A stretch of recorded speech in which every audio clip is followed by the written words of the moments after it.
Okay guys, வணக்கம். எல்லாருக்கும் இன்பமே சூழ்க, எல்லோரும் வாழ்க, நமச்சிவாய வாழ்க.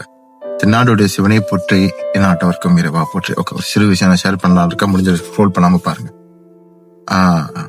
February 11 4:45 வாழ்க்கையில மறக்க முடியாத ஒரு சம்பவம் நடந்துச்சு எனக்கு. நான் ஒரு விபத்துல மாட்டிக்கிட்டேன், அதாவது ஒரு ஆக்சிடென்ட்ல இன்வால்வ் ஆயிருந்தேன்.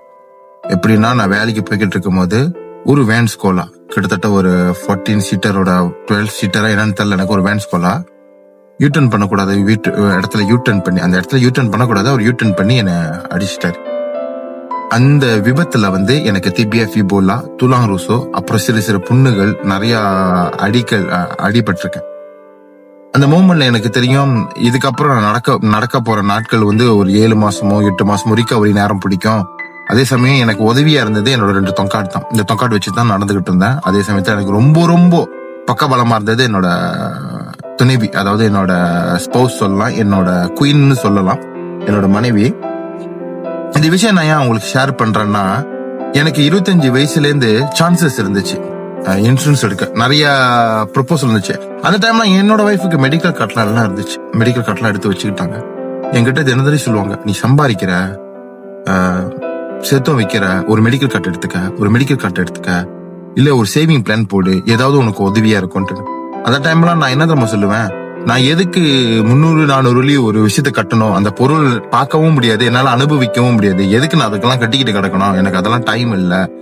இந்த காசை வச்சேன்னா நான் காடி செய்யலாம், ஏதாவது நான் ஜாமான் வாங்கிக்கலாம், எனக்கு பிடிச்ச ஜாமான் வாங்கிக்கலாம், இல்ல சங்கிலியோ இந்த மாதிரி கூட்டு கட்டுறதோ, இந்த மாதிரி ஒரு எண்ணத்துல இருந்துட்டேன். சோ தட் மீன் நான் எப்படின்னா, ஒரு 6 மாசம் 7 மாசம் கட்டுறோம், அதோட லாபத்தை நான் பாத்துறணும், அந்த எண்ணத்துல இருந்துட்டேன்.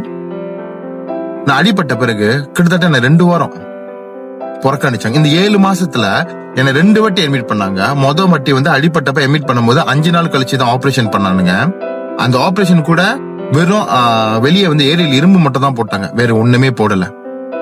அதுக்கப்புறம் எலும்பு கூடுற மாதிரி தெரியல, ஒரு 4 மாசம் கழிச்சு எலும்பு கூடுற மாதிரி தெரியல, நாங்க திருப்பி உனக்கு ஆபரேஷன் பண்ண போறோம். INL, இன்டர்னல் நெயில் என்னமோ சொல்லுவாங்க, இன்டர்னல் நெயில் பிக்சிங்கா என்னமோ ஒண்ணு வரும். அந்த இரும்புல ஒரு நெயில் மாதிரி போடுவாங்க, ஒரு நீட்ட நெயில் மாதிரி போடுவாங்க, அந்த எலும்பு கூட்டுறதுக்கு சப்போர்ட் பண்றதுக்கு. அதுக்கும் ஒரு வாரம் எப்படி தெரியுமா, மொதல் குழாயில அட்மிட் பண்ணேன். அதுக்கப்புறம் குழாயில இருந்து என்ன HSK மாத்தினாங்க. HSல ஒரு வாரம் வச்சிருந்து கடைசியா அவனுக்கு ஆபரேஷன் பண்ண வேண்டான்னு, இந்த மாதிரி கால இன்னும் புண்ணு இருக்கு, இது இன்ஃபெக்ஷன் ஆயிரும் சொல்லி அனுப்பிட்டாங்க என்ன வீட்டுக்கு. ஃபாலோ அப் பண்ணும் போதே என்னோட டாக்டர்ஸ் பாத்துட்டாங்க இந்த மாதிரி புண்ணு இருக்குன்னு. ஏன் அப்பவே அவங்க சொல்லல உன்னை ஆபரேஷன் பண்ண முடியாதுன்னு, அட்மிட் பண்ணி ஏன் புறக்கணிச்சாங்க எனக்கு தெரியல. அது 10க்கு வேற அந்த 4 ஆபரேஷன் பண்ற நாள் வரப்பெல்லாம் போசா இருக்க சொல்லி 8, 9, 12 மணிக்கெல்லாம் சாப்பிட சொல்லியிருக்காங்க என்ன. நீங்க போசா கேன்சல், நீ சாப்பிடு அப்படின்ட்டு. சோ நல்லா யோசிங்க, என்னோட வெயிட்டிங் டைமே அங்க எவ்வளவு போச்சு. அதே சமயத்துல டோட்டல் இன்கம் லாஸும் ஆயிடுச்சு எனக்கு. என்னோட இருந்த சேவிங் தெரியுமா, எனக்கு மருந்து வாங்குறதுக்கும் என்னோட தொங்கார்டு வாங்கினதுக்கு இந்த செலவுக்கே பாதி போச்சு. என்னோட சேவிங்கும் டோட்டலா காலியாவும் ஆயிடுச்சு. இந்த தருணத்துல எனக்கு இருக்கிற ஒரே சப்போர்ட் என்னோட வைஃப் மட்டும்தான். இன்னும் ஓடிக்கிட்டு இருக்காங்க.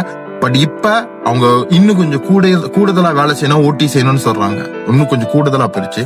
சோ நல்லா யோசிச்சு பாருங்க, ஒரு சின்ன விஷயம் நடக்காதுன்னு நினைக்கிற ஒரு விஷயம் எனக்கே நடந்துருச்சு. எனக்கு அப்ப டைம் இருந்துச்சு. அப்ப ஒருவேளை நான் 25 வயசுல ஒரு சேவிங் பிளான், ஒரு மெடிக்கல் கார்டு எடுத்திருந்தேன்னா அப்ப என்னோட பிரீமியம் குறைவா இருந்திருக்கும். மேபி அது இன்னைக்கு எனக்கு உதவி பண்ணிருக்கும். ஆனா அந்த தருணத்துல எனக்கு அந்த அளவுக்கு இந்த பாதுகாப்புன்ற ஒரு வார்த்தைய பயன்படுத்திக்க தெரியல. இப்ப நிறைய விஷயத்துக்கு நான் ரொம்ப சஃபர் பண்றேன். முக்கியமா என்னோட இன்கம், சோர்ஸ் ஆஃப் இன்கம் போச்சு. என்னோட அசெட்ஸ், முக்கியமா என்னோட காடி காசு கட்டணும், மோட்டர் காசு கட்டணும், என்னோட நிறைய கமிட்மெண்ட்ஸ் காசு கட்டணும், இதெல்லாம் அப்படி ஸ்டாப் ஆயிருச்சு. இப்ப நீங்க கூட்டாளி கிட்ட போய் மேபி 200-300 கேட்கலாம், இல்ல அம்மா அப்பா கிட்ட 200-300, இல்ல உங்க பொண்டாட்டியே கேட்கலாம். பட் எவ்வளவு நாளைக்கு தான் அவங்க சப்போர்ட் பண்ண முடியும்? எவ்வளவு நாளைக்கு தான் அவங்கனால உங்களோட கமிட்மெண்ட்டுக்கு அவங்க தலை நுழைக்க முடியும்? இப்ப என்னோட வைஃப்க்கும் கமிட்மெண்ட் இருக்கு, என்னோட சில கமிட்மெண்ட் தான் அவங்க பாக்குறாங்க, பாக்கி கமிட்மெண்ட்லாம் அவங்களோடய இருக்கு. சோ நீங்க நல்லா யோசிச்சு பாருங்க.